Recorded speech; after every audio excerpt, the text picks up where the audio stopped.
we will start with the opening statement from the first speaker of composition team, Vaidya Vimekusu.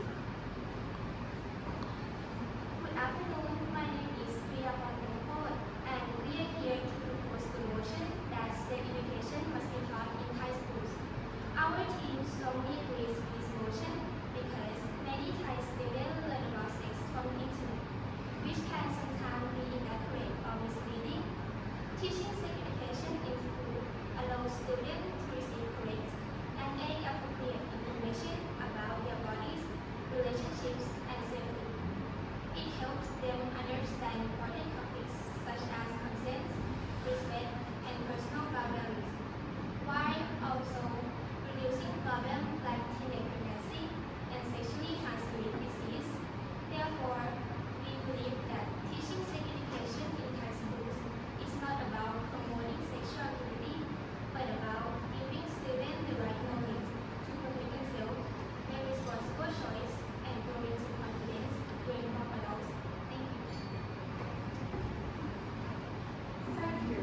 Next, we will hear the opening statement from the opposition team, Tida Yumekusi. Good afternoon, ladies and gentlemen. My name is Tisha. We are here to oppose the motion that sex education should be taught in Thai school. We are not saying that learning about sex isn't important. What we mean is that making sure that every school in a country treats this as the main subject might not be the best idea. This is risky, doesn't work very well, and isn't really worth the cost when they are really into it. We have many reasons why Thailand should not teach sex education. This is because of our religion or culture and the fact that both teacher and student are not ready for it. Many Thai people still see sex as a private or taboo topic, and the fact that the teacher are uncomfortable talking about it. We also believe that many young students, especially in primary school, are too young to understand the topic clearly. So, before we put this subject in every classroom, we must make sure that all society and school are ready for it. Thank you. Thank you. Now we will move on to the first argument from the opposition team, Gigi Yumekusi. Good afternoon, my name is Gigi. One of the main reasons we support this motion is sex education is supposed to be based on knowledge. It's not just talking about the bird and the bee, it's about teaching them how to protect and how to prevent. So that's why we should talk the education in school. Another reason we support this motion is that they should know how to manage and prepare for the changes of their own body. It's not as inappropriate as what parents may think it is. It's just for purely safety and for their own good. From many resources I found, the number said that 46,893 minors have got pregnant last year, which the main cause of that is because how poorly the education was taught in school. Please keep this in mind that the number could be lower than they are today if you pay more attention to the education in school. Thank you. Thank you. Now we will move to the first argument from the opposition team, Idea Yumekusi. Hi, I am Idea. The proposition says sex education will reduce pregnancy, stop diseases, and teach media literacy. But when we look at the real data, reality disagrees. Our team surveyed 89 Thai high school students across the province. 82% said they had studied sex education before, but 61% said that they knew the facts, but never dared to talk or act on them. Why? Because they are afraid of being judged. Knowledge without social permission is useless. According to UNFPA in 2021, Thailand's teenage pregnancy rate is 49 per 1,000. That's nearly the double Asian average, even though sex education has been in the curriculum for decades. The real cause is a lack of knowledge, is lack of power. Many girls know how to protect themselves, but can't say no or ask the partner to use condom. This happens because our society still labels girls who talk about sex as impure. Disease prevention, a Mahidol University study in 2018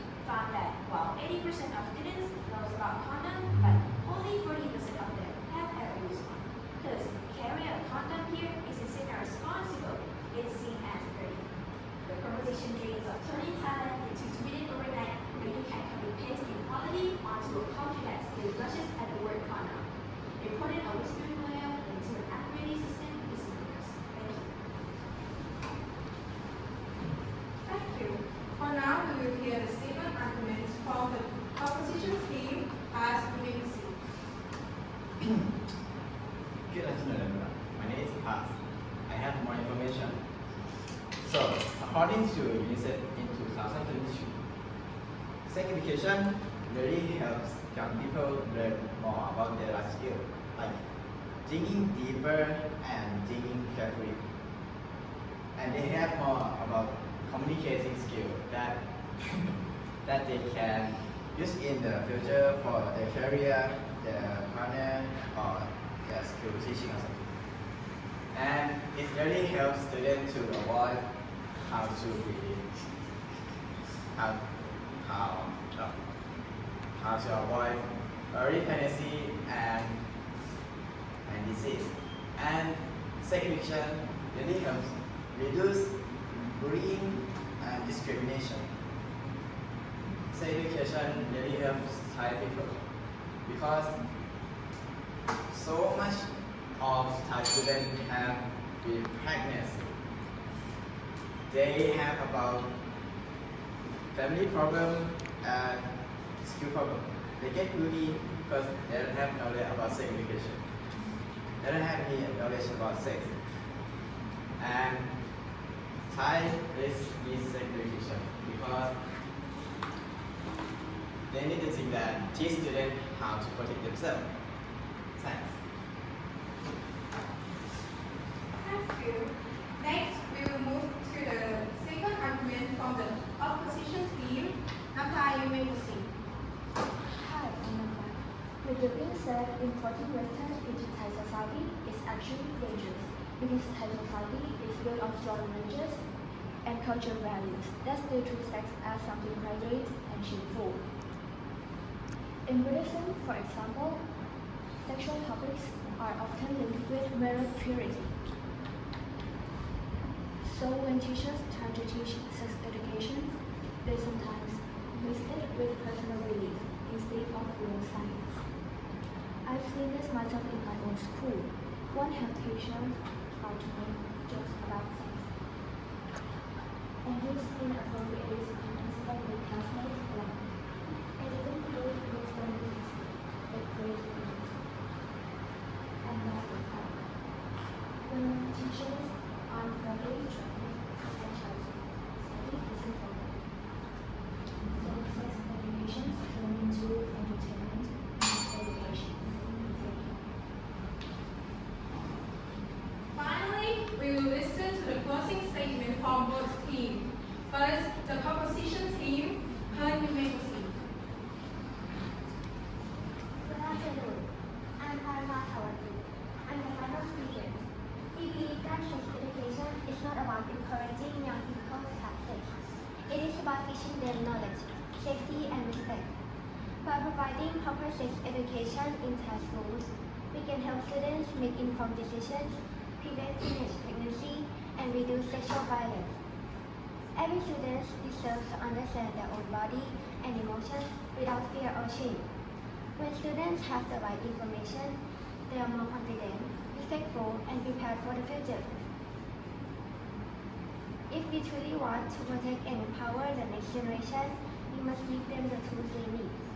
By including sex education in schools, we prepare young people to make responsible decisions, build a healthier and safer future for everyone. Therefore, introducing sex education in Thai schools is not just only an option. It is a necessity for the better future of our society. For these reasons, we ask you to agree with our side. Thank you for your time and attention. Thank you. Next, the opposition team. Namo, you may proceed. Hello, I'm Nemo, and I'm here to say that we don't mean that sex education is bad. We just think that sex education is not suitable for Thai. In conclusion, we still don't believe that sex education should be taught in Thai schools.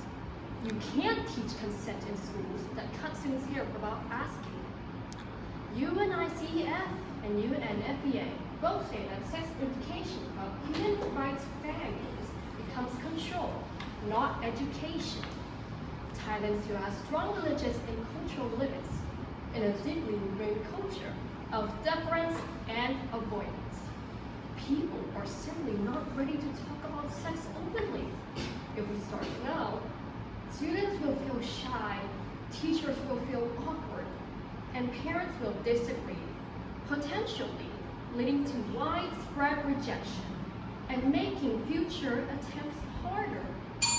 So let's fix the culture first before we teach the curriculum. For these reasons, the opposition firmly rejects. We kindly ask you to disagree with the motion. Thank you for your time and attention.